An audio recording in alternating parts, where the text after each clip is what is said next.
Troy Aikman's expectations here. He was asked about the quarterback situation on Get Up and the way it went last year, and you could tell he did not like the question's premise because it was framed like, what did you think of Dak's struggles last year? And here he is, the 3-time Super Bowl winning champion, Troy. Well, I'm a big fan of Dak's, as I've said many, many times, and what I like most about him is all that matters to him is winning games. The stats and everything that goes with that is not important. And he knows how he's being measured, and that, of course, ultimately will be in winning championships. They've come up a little bit short. I know you referenced the interceptions from last year. Certainly not all of those are on him, and they never are on a quarterback. But I thought there were a lot of things that could be done a little bit differently that would help him as well. And I know Mike McCarthy this year has taken over the play calling. That will be interesting to see how that goes as well. But I think they're a really talented football team. I think they did a lot of really good things this offseason to make themselves better.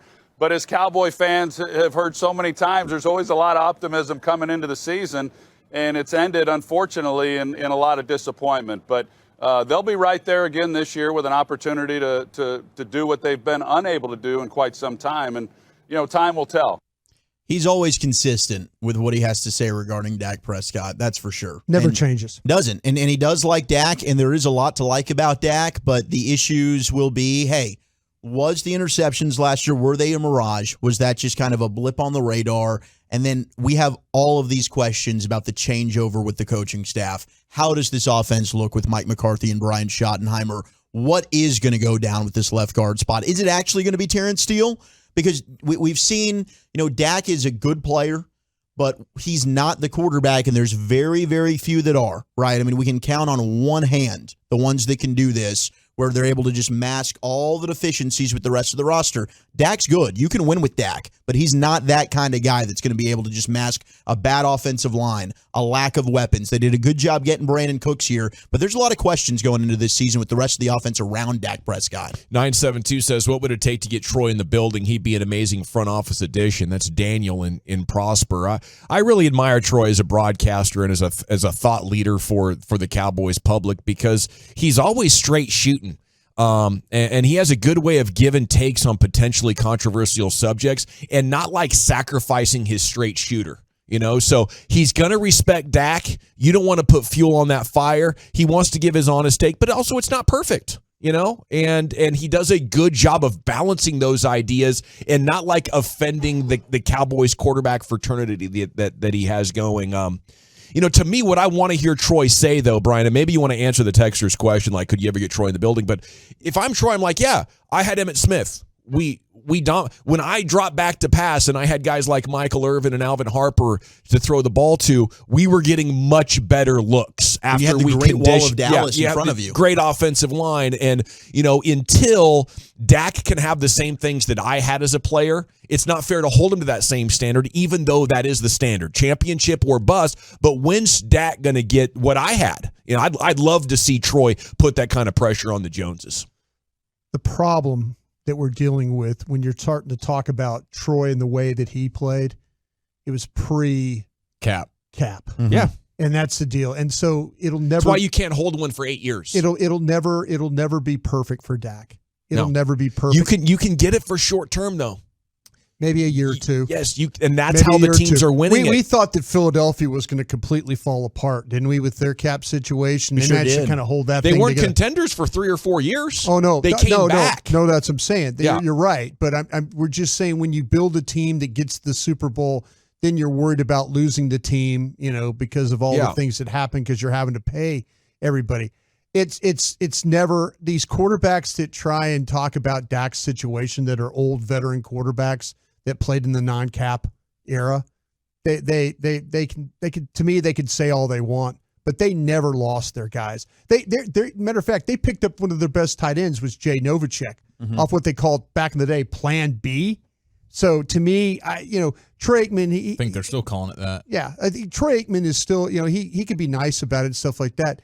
But Dak will never, ever, him, Tony Romo, none of these guys that ever played quarterback for the Dallas Cowboys will ever have the benefit of what Roger Staubach, Joe Montana, Terry Bradshaw, any one of these guys that are great quarterbacks. So then it's on the quarterback and the coaches to figure things out. Yeah, I mean, there's that, or it doesn't have to be, and you can be Jalen Hurts surrounded by the best offensive line in the sport, a great tight end, a stable of backs, and 2 number 1 wide receivers. If your team decides to approach it that way, and then on the other side of the ball, have one of the best sacking defenses that the sport's ever seen, you could have an organization decide to build that way. But if you're going to do it like the Cowboys are doing it, and you're not going to go all out from a roster standpoint, then by God, you better have one of the best brains in the sport on your sideline running your show. Yeah. Because that's the only way you're going to make up for that margin is having an offense or having a coach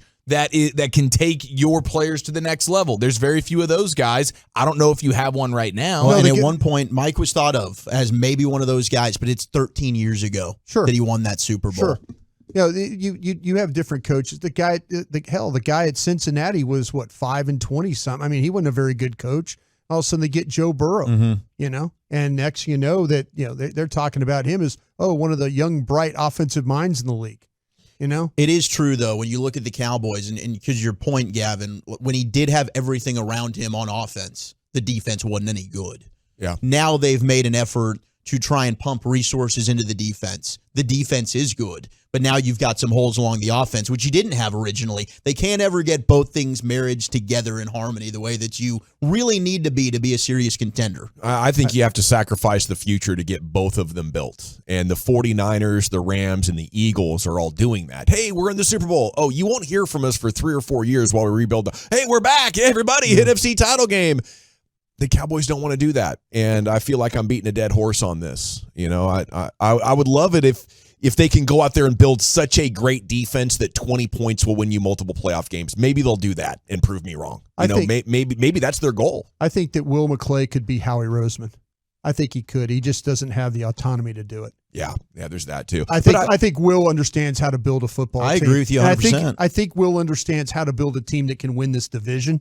The problem is, though, he works for guys that they want to kind of do it their way, and they listen to Will a lot. But this is really the first time that we were surprised they took compensatory picks and were able to move them for players instead of signing players. They used draft picks to get players, which I think is a smart thing. And I think that's something that Will probably came up with. They did it in their way. They added extra players in their own way, and I do have to be happy with that. I mean, those are 2 really good additions in the trade market. I do love the part of Troy Aikman talking about wins and not stats, and I do believe, most players will say that, but man, I think it seems so great when you can talk about leading the league in yards, and that's what they've done a lot of with the Cowboys and Kellen Moore. But to Troy, it's simple. You build a lead early, you get that 15-play script, you put the hammer down in their face, you got a lead, and then you run the ball. And I would like to see the Cowboys do that. That's how the Cowboys used to beat you. They would build a lead, and then they would run the ball in the second half and play great defense.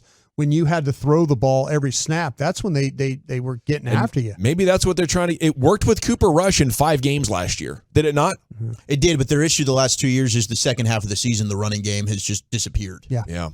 And it's hard for an entire season to depend on super dominant next level defense where the ball's falling your way and you're getting some turnover luck and everything. The attrition of the season, inevitably your defense, it is dang hard to stay dominant all year. Did they debunk that myth about turnovers though last year? Did they debunk the one that they weren't going to lead the league? They did. They're one of the few that have been able to do that. Usually you get history will tell you that you're not going to lead the league in getting turnovers 2 years in a row. Right.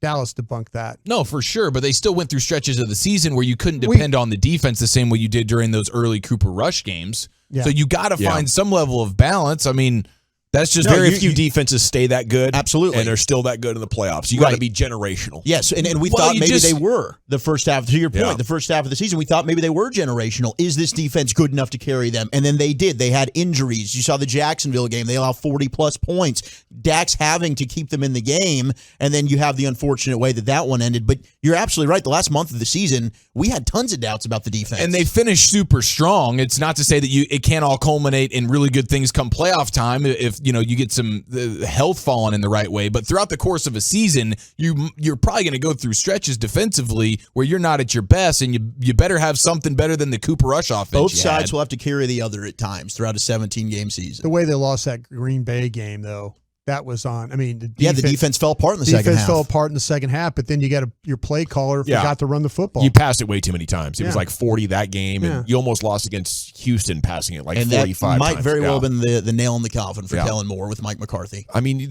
no question on that. The math says passing is better. The passing is going to get you down the field. The passing is going to score. But it fails to account for what the defense does when you're passing that much. If the defense is expecting pass from Dak Prescott all afternoon, he's not going to be that efficient. It's going to struggle.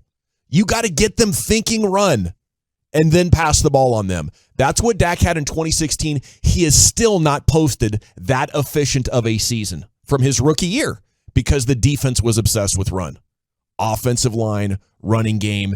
Then I think Dak can go put up 30 points in about 25 throws.